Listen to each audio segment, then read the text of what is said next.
Good morning and good evening, Toastmaster and future leaders. Today's theme is Eat That Frog. Eat That Frog is a book written by Brian Tracy. Eat That Frog. If it is your job to eat frog, then it is best to eat first thing in the morning. If it is your job to eat two frogs, then it is best to eat the ugliest and the biggest frog first. Eating that frog means that just do it, otherwise the frog will eat you. Meaning that will end up procrastinating it for whole day. Your frog is your biggest, complex, hardest and important task. It is the one task that can have a greatest positive impact on your life and the result at that moment. So there are four key elements to the productivity and achievement. First, select your most important task. Second, begin immediately. Third, work on it single-handedly. Fourth, finish it. First, select your most important tasks or key areas. You often see people seems to be busy for whole day and accomplish very little at the end of the day. It's just because they are busy in low value activities and while procrastinating on high value activity. If they could have completed high value activity, then that could have make a real difference to their career and the companies they work. The most valuable tasks you can do each day are often the hardest and complex, but the payoff and rewards for completing that task can be tremendous. There are methods which can be useful to select the most important task. The first is 80-20 rule. 80-20 rule you might have come across, which is also called the Pareto principle, which is used in defect prevention also. It says that 80% of defects are due to 20% of cause. Similar applies here also. Your top priority 20% task will give you a result of 80%, and if you will work on the 80% low activity task, then it will end up resulting 20%. Second method would be just ask the questions as follow. What are the biggest potentials of doing this task, and what are the biggest consequences if I don't do it? What only I can do to make a real difference?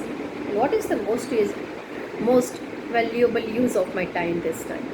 The third method is use the ABCDE method. A is your important task, most important task. B is your task which has minor consequences. C is a task which has no consequences. D is a task you can delete it, and E is a task that can be eliminated. So you can categorize your task in ABCDE and make sure that you don't go into B task without completing A task. So friends, stop being busy. Focus on what matters. If there is a task or activity with the largest potential positive consequences, then make that as a top priority. If there is something that can have a larger potential negative consequences, if not done, then make that as also top priority. This book also talks about set your table, that means planning your day's activity in the night well in advance, so that it will give you clarity for the next day, and before sleeping you are planning, so it will goes into your subconscious mind also. Second, begin immediately. When you start eating the frog, you need to eat whole frog. Treat that as a personal challenge. Resist the temptations to start with the easiest task. Continually remind yourself. Tracy is really big on this. It is very important to develop the habit of tackling uncomfortable tasks immediately. Don't think about it. Don't worry about it. Don't let your mind come up with the excuses. Get into the habit of beginning immediately. Research on procrastination also shows that once you have started the task, it's actually not really bad you thought. It's actually a kind of fun. Making the progress feels good. Before you know it, you are enjoying upward spiral of self-generating satisfactions, progress, self-efficiency, and so on. Third, single-handed every task. By concentrating single-handedly on most important tasks, you can Reduce the time required to complete this task by 50% or more. Each time you return to the task, you need to familiarize yourself to where you have stopped, what still needs to be done, what has been done so far. You need to set the momentum to start again. So there are the distractions when we do the single-handedly any task. Like technology is a terrible master. Here I remind the quote from Mahatma Gandhi: "There is more to life than increasing the speed. Don't be addictive to the technology. Take the charge. Yeah, take the charge of yourself and your life, not in the control of technology. Technology is a wonderful servant. Use it as a tool for making our life easy. You can use the applications, many applications, and many people are using it for alarm and task management, activity and fitness recording, also for time sheet. For TCS, we use the recording the time sheet and many more. We, I see the people are many times multitasking. If I talk about myself, I am also multitasker at times. So multitasking it leads to the less productivity. It leads to the other adverse effects such as permanent reduction of concentration and unnecessary stress. Every time you switch to activity, a residue of attentions gets stuck with the previous task. People demonstrate poor performance on that next task and also can make up more mistakes. Limiting the product slashing effects of multitasking, you need to detach yourself from technology. You need to plan less screen time, which actually has shown that it results into more improved memory, good relationship, good decisions making, good creativity, good sleep, and also it reduces the stress. For example, in the morning when you see, in the first thing in the morning, if you see the mobile, you might see some WhatsApp messages and mail, which creates a curiosity, and then you start you tend to reply the mail and you get into tap, and then instead of doing some important thing, you get stuck there. So don't check your email or mail, WhatsApp or anything first thing in the morning. Reserve your time, probably 2 times in a day, for checking the mobile. Fourth, finish what you start. Successful, effective people are those who launch directly into major tasks and then discipline themselves to work steadily and single-mindedly until those tasks are complete. Author and even I used to fall into this trap all the time. I would get started on a task and then abandon in the moment it got uncomfortable or I got stuck. This created a several problems. First, it made it incredibly hard to get back to the task. Why? Because it was half finished task and because the part where I needed to get started again was exactly the part I was stuck on. This created a massive resistance to get going again. Second, abandoning the task before they are finished leaves too many tasks open. Your brain can't concentrate well when it has to keep in mind 5 different tasks which has started but not finished yet. This is known as Zeigarnik effect and can put a real strain on your brain resources. Look, finishing task is hard for whatsoever reason. It's usually 5% of the task, last 5% of the task that create the biggest resistance. The temptation is big to just postpone it and finish it at the later stage. For your own productivity, forget these temptations and finish the task. The next topic is take it one step at a time. It is an old saying that by yard it is hard, but inch by inch anything is cinch. One of the best way to eat a large frog is for you to take one bite at a time. The major reason for procrastinating is feeling overwhelmed. For if your mind sees too many tasks at once, it feels like there is just too much to do. This creates resistance and a kind of blockade in your mind. The solution is to focus one step at a time.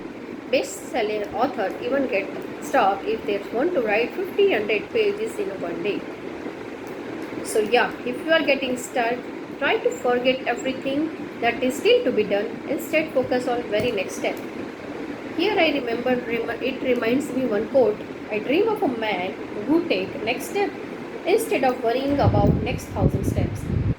You can practice the focus intention here. Try to reduce the distractions points that you have and also create a large chunks of the time in your calendar And also set your intentions to focus. This will double your productivity. Next, you need to guard and nurture your energy levels. The raw material of your performance and productivity is contained in your physical, mental, and emotional energy. When you are fully rested, you can get 2 times, 3 times, and 5 times as much as done when you are tired and burnt out. One of the most important requirements for being happy and productivity is for you to guard and nurture energy levels at all the times. Two of the most ingredients in the productivity puzzle are focus and willpower. Guess what? Both of these require massive amount of energy. While time management is important for productivity, energy management may be even more important. Performance, health, happiness are grounded in skillful management of energy. The number of hours in a day is fixed, but the quantity and quality of energy available to us is not. It's our most precious resources. The more we take responsibility of for our energy we bring to the world, the more empowered and productive we become.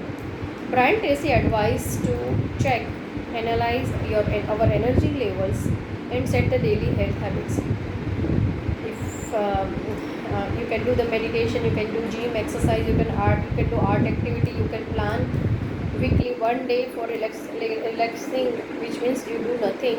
Even Robin Sharma does that.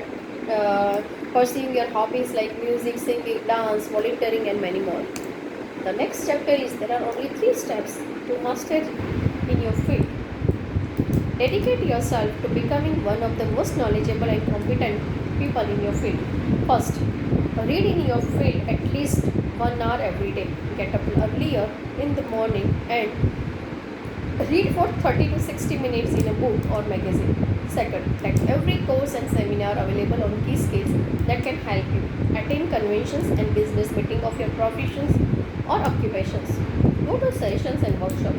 Third, listens to audio program in your car. The average car owner sit behind the wheel around 500 to 1000 hours every year while driving from one place to another place. Turn driving time into learning time. You can become one of the smartest, most capable, highest paid people in your field simply by listening audio educational programs when you drive around. Brian Tracy likes the most highly successful people is a big advocate of lifelong learning. So, the end, success is predictable. There are success stories out of this strategy when successful people had used it. For every action, there is reaction. For every cause, there is effect. Neither success nor failure happen by accident. Any success or failure is the result of doing specific things over and over again. The law of cause and effect states that if you copy what successful people do, you will get the same result what they have got it. It's not miracle, it's not accident, it's simply a matter of cause and effect. Therefore, if you want to become more successful, simply copy what successful people do in their life. Coming to lifelong learning, eat that frog every morning. Guard and nurture your energy levels and soul. Thank you.